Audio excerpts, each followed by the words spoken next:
Esto es El Consejo, el espacio empresarial de Código Magenta y la Asociación Nacional de Empresarios Independientes, donde se abordan los temas que realmente le importan a los emprendedores mexicanos, a los empresarios mexicanos independientes. Hoy estamos nuevamente con Fernando Turner, presidente de Catcon Global y fundador de la NEI. Y también tenemos un invitado muy especial, Francisco Suárez Guarden, que durante muchos años fue director del Centro Eugenio Garzazada, pero también tiene una larga trayectoria en la banca empresarial, en la industria, en organismos de la sociedad civil, en organismos de representación empresarial. Y precisamente tenemos estos dos invitados especiales porque queremos hablar del legado de Eugenio Garzazada, no solo en Monterrey, sino en México y en la conciencia empresarial de este país.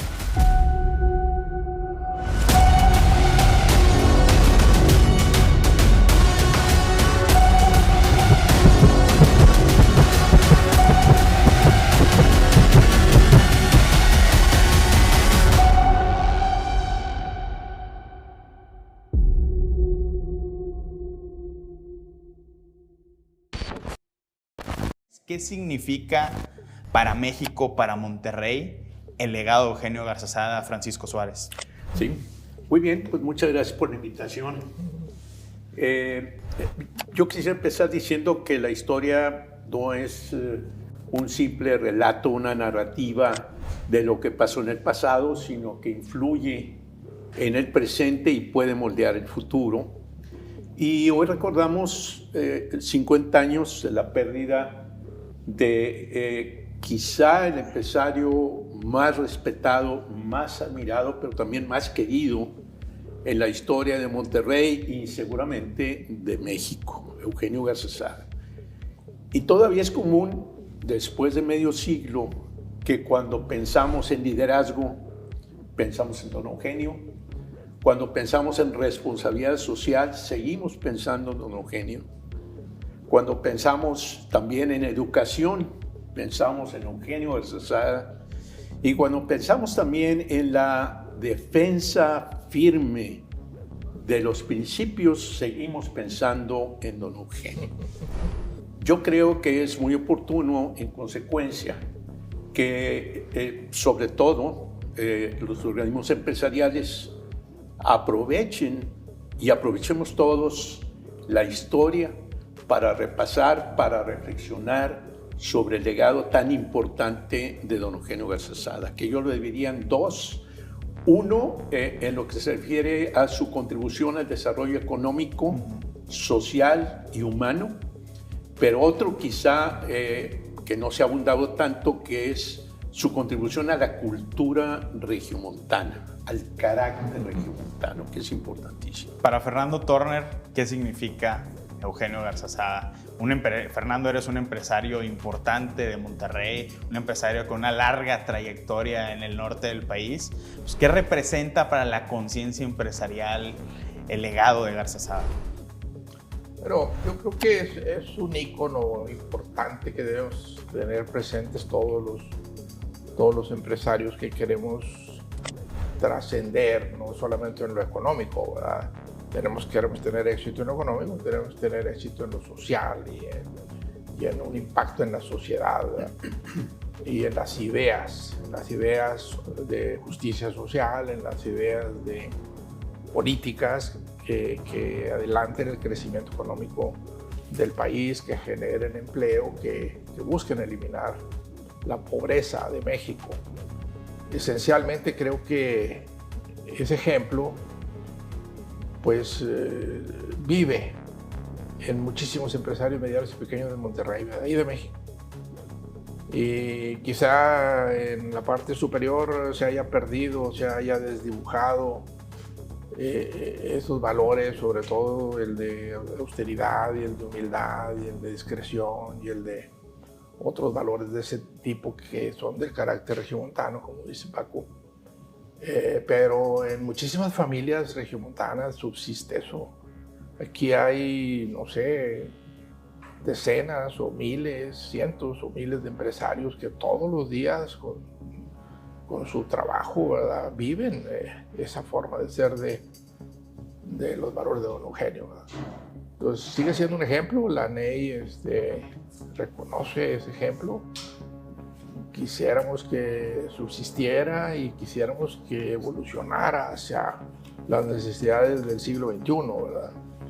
Y que también pues eso permitiera a las entidades políticas, a los pensadores económicos, a los creadores de la política pública, decir, oye, pues aquí existen en México personajes como y hay miles, ¿verdad?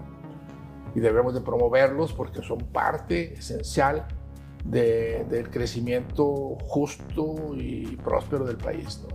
Eugenio Garzazada, en cierta manera, fue un constructor de instituciones. La institución más notable que construyó, pues, sin duda, es el Instituto Tecnológico de Estudios Superiores de Monterrey, el TEC, que cumple 80 años. Es una institución de excelencia, pero también está la parte de responsabilidad social, porque Eugenio Garzazada se adelantó al estado de bienestar del gobierno mexicano, creó colonias y centros comunitarios para sus trabajadores, se procuraba la parte humana. Desde su punto de vista, ¿creen que el empresariado regiomontano contemporáneo ha perdido esa esencia de responsabilidad social? Bueno, yo diría que estamos disfrutando todavía la sombra de árboles que plantaron otros. En este caso, don Eugenio fue uno de esos jardineros, de esos plantadores de árboles, entre otros, ¿verdad? Pero fue sin duda, es el más notable. Y es necesario, creo yo, para nuestra generación y las que vienen, desarrollar otros árboles. Tú comentaste ahorita con razón que ese grupo del cual formaba parte y lideró por excelencia don Eugenio se adelantó a muchas reformas sociales que después fueron imitadas por otros. Yo recuerdo en mis tiempos en la industria era común voltear a ver qué estaba haciendo don Eugenio, precisamente para copiarlo, para implementar las innovaciones que él estaba incorporando de bienestar social a sus trabajadores. Y así surgieron estas iniciativas, ¿verdad?, que son muy conocidas. Pero creo yo que ya es tiempo de que empecemos a sembrar árboles y que desarrollemos otros métodos, que nos adelantemos. Y aquí yo destacaría dos de las características de carácter que al principio mencionaba yo, que son quizá las menos conocidas o las menos fáciles de entender y que son comunes en los grandes hombres. La primera es un sentido de propósito trascendente, no en el aquí y en el ahora, sino pensando en trascender. Esa es una característica que distinguió a don Eugenio, a su generación también, que muchos seguimos quizá imitando, pero que es necesario volver a retomar esa trascendencia, ese sentido de propósito. Creo que hay una crítica en relación al empresariado regiomontano o a una parte del empresariado regiomontano que ha dejado de lado esos valores, que si bien, como decía Fernando Turner, el espíritu emprendedor y el espíritu de responsabilidad social todavía está presente en gran parte de la base de los empresarios de Nuevo León y de Monterrey, pues ciertamente la élite empresarial de esta región ha sido muy criticada por su tibieza, sobre todo. Su tibieza frente a la responsabilidad que le toca en la parte social, pero también frente a su responsabilidad política, porque Eugenio Garzazada tuvo una fuerte responsabilidad política sin buscarla, porque él era el responsable como líder de una comunidad de hacer frente a lo que eran los abusos de lo que se percibía del régimen de la federación, del régimen central. Pues la tensión con el régimen de Luis Echeverría Álvarez es completamente evidente y se vuelve notorio en el asesinato perpetrado por la Liga 23 de septiembre, ese día de septiembre de 1973. Entonces la pregunta es, Fernando, ¿cómo recuperar esa autonomía, ese legado de autonomía de Eugenio Garzazada para los actuales dirigentes de nuestra clase empresarial y de los líderes de la iniciativa privada? Bueno, yo pienso que don Eugenio tuvo un lugar o un ambiente de donde se abrevó, donde tomó esas ideas, ¿verdad? Y ese ambiente creó personajes distintivos a principios del siglo XX, mucho por las ideas de Tolstoy, ¿verdad? Ahí está don Francisco Madero, Eugenio Garza Sada, Gandhi, todos ellos vivieron esa época y se empaparon de eso, o sea, eran hombres profundos. Eran hombres que habían creado algo con profundidad, no eran nada superficiales. Eso les entró a ellos en su alma a una edad temprana gracias a las escuelas. Eugenio estudió en la escuela... MIT. No, estudió aquí en Saltillo, Bueno, en una escuela de jesuitas. Sí, la carrera ya la hizo después. Sí, en pero Estados Unidos. la formación en general tú la tienes en tu secundaria, en tu juventud, los ideales estos. Entonces, se ha perdido esa profundidad. El empresario elitista, el de la cúpula, los cúpulas son gente verdaderamente que les falta su profundidad, se han hecho superficiales. Eso es un problema. ¿Por qué se han hecho superficiales? Entre otras cosas porque las escuelas católicas, ¿verdad?, la mayoría, no están predicando la doctrina social de la Iglesia. La doctrina social de la Iglesia es clarísima, ¿verdad? Es más o menos una adaptación filosófica práctica de lo que decía Tolstoy, ¿verdad? O sea, es una demanda de la Iglesia a todos los que somos católicos de qué tienes que hacer. Entonces, hemos tenido un problema de que las escuelas se han acomodado a esa tibieza. El segundo tema es, se perdió la subsidiariedad, ¿verdad? O sea, el gobierno adoptó, mandó o ocupó ese espacio. Y bueno, pues ahora el empresario se acomoda, pues paga su Infonavit, y paga su seguro social, y paga su todo eso, que es lo que hace el Estado, generalmente muy mal. Pero el empresario se siente descargado de eso, por esa parte social. Pero hemos cometido un grave error, ¿verdad? No tenemos esa preparación ideológica para lo que sigue, para las circunstancias de este país, ¿verdad? Y hemos adoptado ideas muy malas. Una idea es de Porter de Harvard, ¿verdad?, donde dice la empresa existe para generar utilidades y luego ya el accionista con sus dividendos podrá hacer lo que quiera, pero la empresa no tiene que meter. Eso fue una filosofía muy mala de Harvard y se adoptó aquí. La otra pésima idea que se adoptó fue todas las ideas del consenso de Washington, ¿verdad?, y del neoliberalismo. Y el pecado más grande de eso, ¿verdad?, es la congelación de los salarios. Es un pecado social gigantesco, ¿verdad? Y cuando tú no estás pagando salarios justos porque el sistema te lo permite o porque inclusive adoptas esa ideología pues muy obtusa, ¿verdad?, y muy inhumana, estás cometiendo un gravísimo error. Y no solamente se adoptó, se aplaudió, y todavía hay gente que piensa que debe seguir eso. Entonces, creo yo que esas son las razones: falta de profundidad, falta de educación en las escuelas, sobre todo católicas, que de ahí provienen muchos directivos empresariales de la doctrina social de la Iglesia, la cooptación de ese espacio por el gobierno, ¿verdad?, y la adopción de ideas muy malas desde el punto de vista política pública y económica, como es las ideas del neoliberalismo. A ver, Perdóname, no, está perfecto. Si entendemos un poco lo que era el marco conceptual de la época y lo que sucedió en los años posteriores al asesinato de Eugenio Garza Sada, pues yo veo dos tendencias muy claras que convivieron paradójicamente al mismo tiempo. Una, pues fue la entrada del famoso consenso de Washington, el neoliberalismo, una escuela ideológica completamente nueva para las élites mexicanas, particularmente para las élites regiomontanas. Pero paradójicamente, al mismo tiempo, esas élites que pregonaban lo que decía Thatcher en Reino Unido y Reagan en Estados Unidos, pues también se sentaron en un amaciato con el gobierno central, sí. Particularmente a partir del sexenio de López Portillo, pero muy marcadamente en el sexenio de Carlos Salinas de Gortari, y después en los sexenios panistas de Felipe Calderón y de Vicente Fox.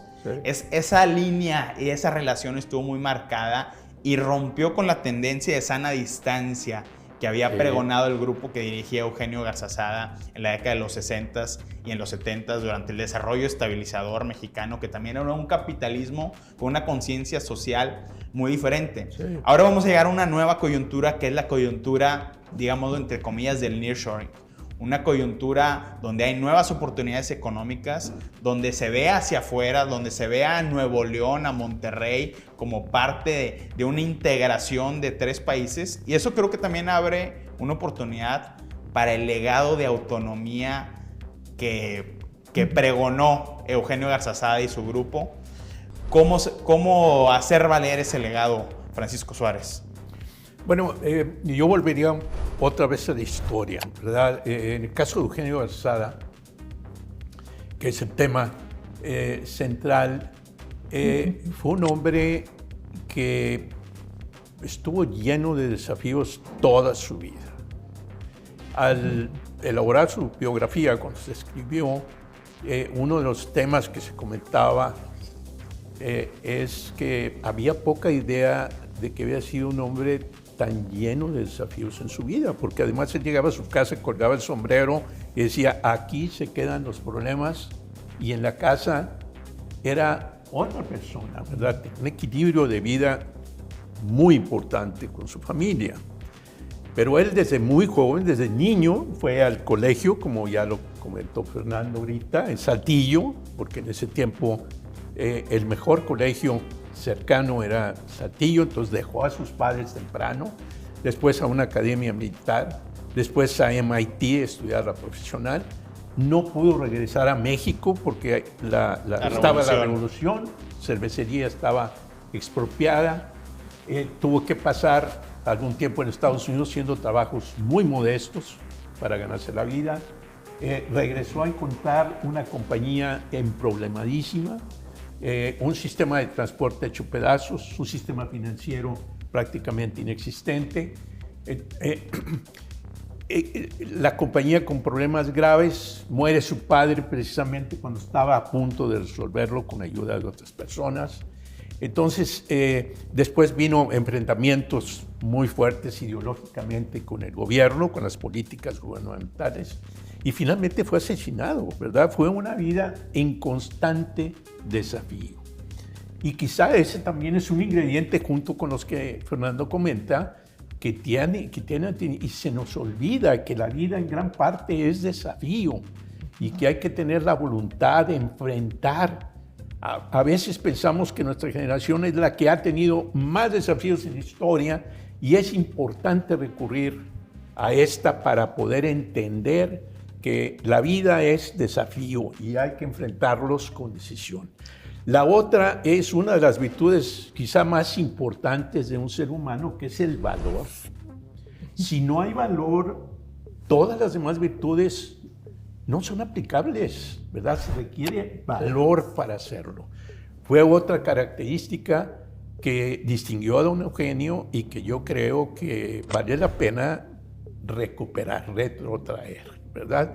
Y la otra es la sencillez, que es proverbial. Hay muchas anécdotas de cómo vivía, qué congruencia tuvo don Eugenio de vida, pero uno de los puntos es que él nunca consideró vanagloriarse de lo que hacía por sus trabajadores, sino lo consideraba como una obligación de carácter moral. Así es. Y siempre hubo una tensión dentro de la organización de la necesidad de dar a conocer los beneficios que tenía la institución.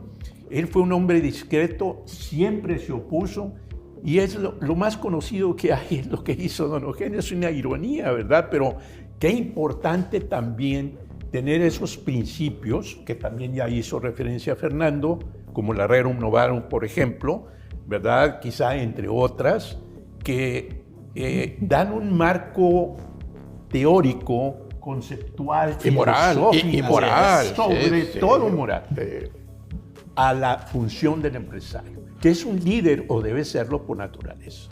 Ahora, aquí hay dos asuntos. El nearshoring. El nearshoring sin ideas, sin visión empresarial, sin altura de mira, sin sentido de propósito, ¿verdad? va a ser otra moda, va a ser como la moda petrolera, ¿verdad? En donde esencialmente exportamos $1 trillón de petróleo, ¿verdad?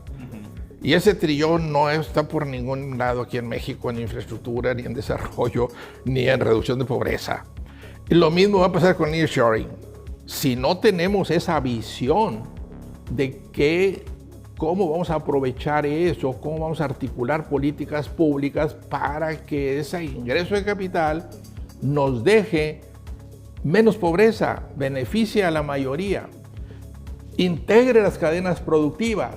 Hasta ahorita no hay una sola acción, ni un solo pensador, ni una sola idea, salvo que sea la NEI, que dice, oye, va a venir una armadora china, pero ¿cómo le vamos a hacer sus diferentes arandelitas, sus diferentes clavitos, sus tornillitos, sus cosas? Porque esencialmente lo que están viniendo son empresas que vienen a ensamblar en buena medida. Sí. Inclusive los proveedores 1 y 2 vienen a ensamblar componentes importados también. Bueno, entonces podemos perder otra vez esta oportunidad por falta de una idea, de un concepto de cómo debemos nosotros de orientar con políticas públicas este fenómeno para acabar con la pobreza. ¿Qué mecanismos se pueden buscar para presionar a los tomadores de decisiones a que hagan lo correcto en el sentido de arroparlos con un plan de trabajo bien establecido?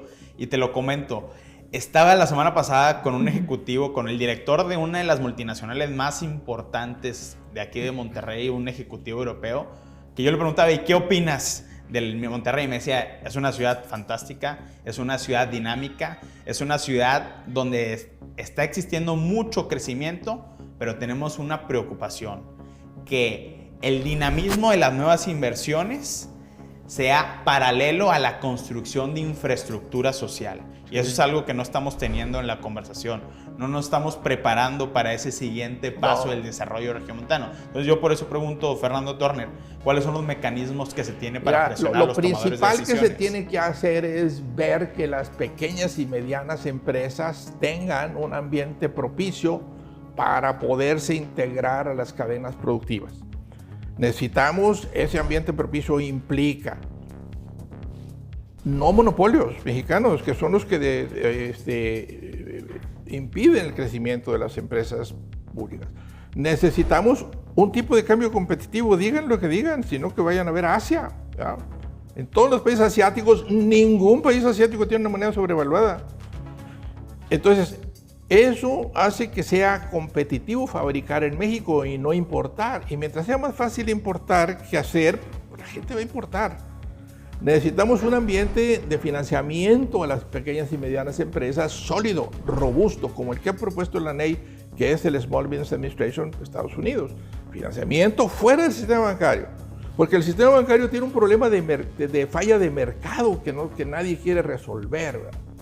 El sistema bancario mexicano gana mucho dinero sin prestarle a las pymes. No va a poder hacerlo a menos que cambien las reglas y que el gobierno se aleje de estar extrayendo casi todo el ahorro del sistema bancario mexicano.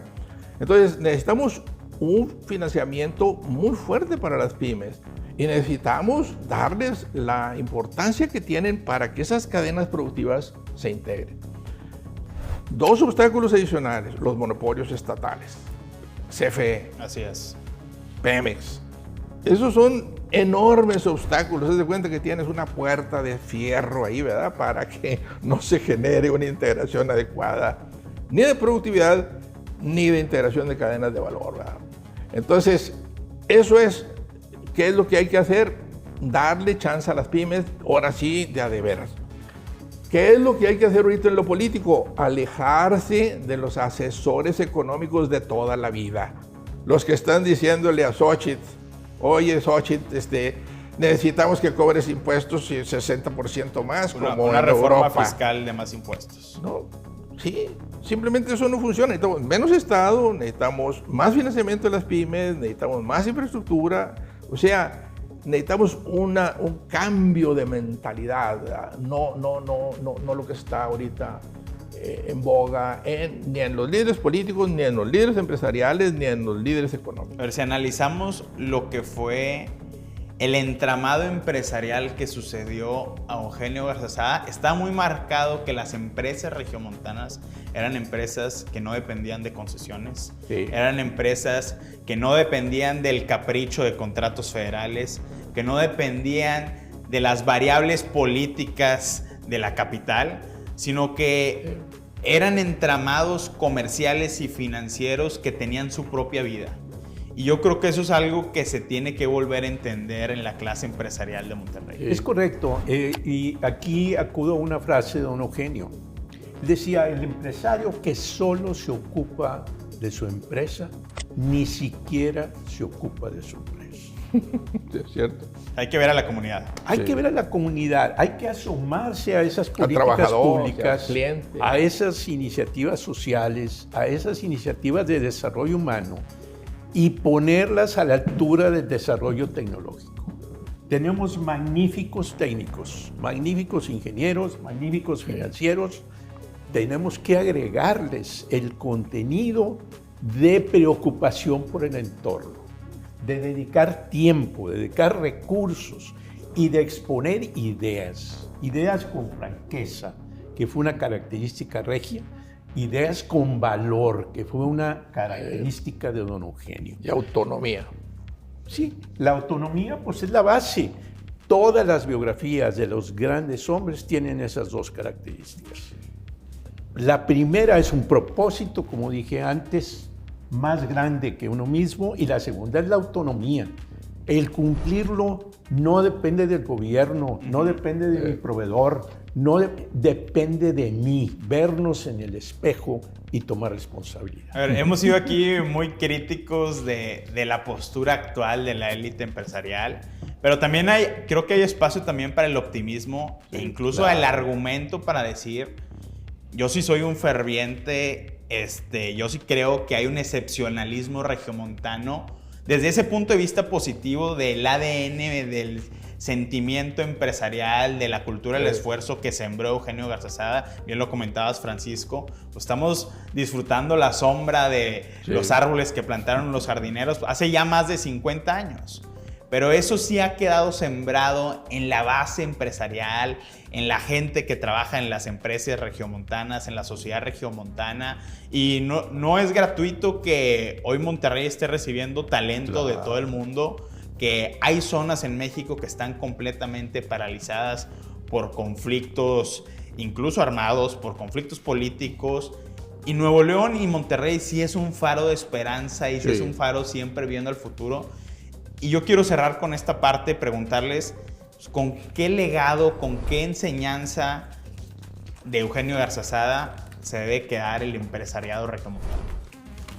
Bueno, yo coincido totalmente contigo y lo comenté un poco, quizá no con el énfasis correcto. Aquí hay decenas o miles, centenas de empresarios ejemplares, ¿verdad? De familias empresariales ejemplares. Ese es el legado principal de don Eugenio y de otros próceres, digamos, que tuvieron esos mismos valores de don Eugenio, ¿verdad? Ese es un privilegio estar en Monterrey, en Nuevo León. Es el lugar ideal de México para ser empresario, ¿verdad? El ambiente es muy propicio, el ambiente local. Y creo yo que ese ejemplo subsiste y está muy arraigado y es lo que tanta gente admira de Monterrey. Y esa imagen también es muy positiva para atraer inversiones a este lugar, ¿verdad? El obrero regiomontano es un obrero extraordinariamente eficiente, muy leal, muy casado con su empresa. No es un adversario, ¿verdad? Es un aliado, de veras. Y por eso hay que desterrar la idea de que tener bajos salarios, esa es la producción, ese es el modelo económico correcto. No, tienes que tener altos salarios, tienes que tener alta productividad y tienes que tener gente que gane lo suficiente para vivir bien. No es un problema tampoco solo del empresario. Claro, y necesitas infraestructura social. Exacto, y necesitas el ambiente económico. Si tienes monopolios que están extrayendo rentas continuas, ¿verdad? Tanto privados como públicos, bancarios, ¿verdad? Que están extrayendo rentas, le están quitando al obrero y le están quitando al empresario inversionista, al que echado para adelante, ¿verdad? Y se lo están pasando a veces al extranjero, a veces pues a proyectos rentistas, no proyectos de alta competitividad. Ese ambiente, si no lo cambiamos, ¿verdad?, no va a generar un aumento de la prosperidad nacional, porque los rentistas están llevando una parte que le corresponde, en este caso, a los obreros. Y al consumidor también, porque el consumidor también está siendo afectado. Claro. Entonces, varios precios. pero pues yo concuerdo contigo, debemos de ser positivos. Aquí hay mucho hecho, hay un árbol que está dando frutos muy buenos. Y hay que cuidarlo. Hay que cuidarlo, pero hay que evolucionar. Y hay que ser también ambiciosos, ¿verdad? O sea, Eugenio no se veía como una persona ambiciosa, pero seguramente lo era, ambicionaba la excelencia, ¿verdad? Entonces nosotros debemos de ambicionar ser la verdadera locomotora del desarrollo económico de este país. Necesitamos pensar eventualmente que el sur del país se va a desarrollar cuando los empresarios regios, entre otros, vayamos a invertir allá. Es un tema de capital, claro. Es un tema de management, de capital, de ideas, de tecnología, de muchas cosas. El sur no va a crecer a base de inversiones de Pemex y SFE, ¿verdad? Lo único que están llevando para allá pues, son escuelas equivocadas de cómo hacer trabajo, cómo hacer empresa y cómo hacer sindicatos, ¿verdad? Entonces sí, coincido, debemos de estar aquí agradecidos, debemos estar orgullosos, debemos estar retados por lo que hicieron los anteriores, y que nosotros deberíamos de continuar, como dice muy bien Paco. Francisco Suárez Guarden, ¿a qué reflexión nos invita la conmemoración del 50 aniversario de la muerte de Eugenio Garza Sada? Sí, bueno, yo diría, para terminar, primero, la autocrítica es una virtud valiosísima para cualquier pensador, y desde luego el empresario debe ser un pensador. Segundo, el empresario es un líder por naturaleza, y un líder tiene que liderar. Yo creo que es lo segundo. Tercero, yo creo que quisiera insistir mucho en que la historia nos puede enseñar mucho, así como hay una cátedra de Alfonso Reyes, por ejemplo.